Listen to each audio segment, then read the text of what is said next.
Updates happening to GMV Max for 2026. Save this video for later so that if you scroll, you can definitely come back to it. This is going to definitely change your strategy, product selection, all the things. Thank you to Cody J for sending us this, and let's get into it.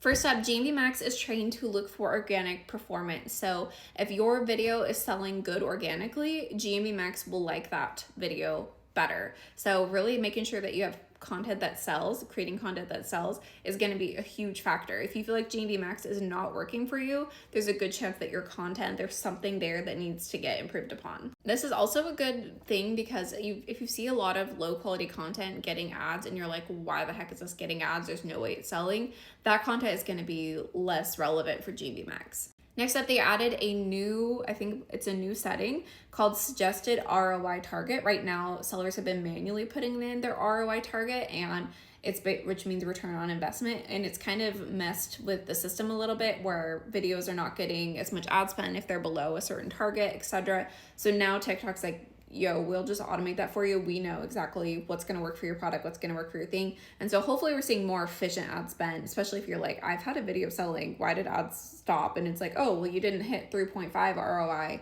which was the requirement, you hit 3. And so this should hopefully help with that. So hopefully see more efficient ads that make more sense.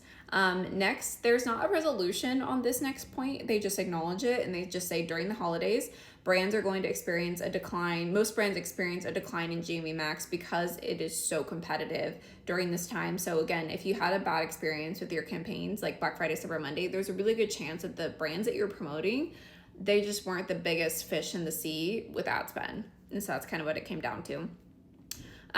Hero products matter. So basically GMV Max is looking for products specifically, so not just shops, the products specifically that has generated at least $1,000, but $1,000 to $1,500 in revenue over the past 30 days. So again, bigger brands are going to have a way bigger chance of like hitting $1,000 in 30 days than a smaller brand. I think also fashion I've been hearing a lot of fashion really struggling, and it's harder for these fashion brands to hit that because their products are so low cost. So just kind of keep that in mind. Again, going back to, you're going to be way more stable with a bigger brand.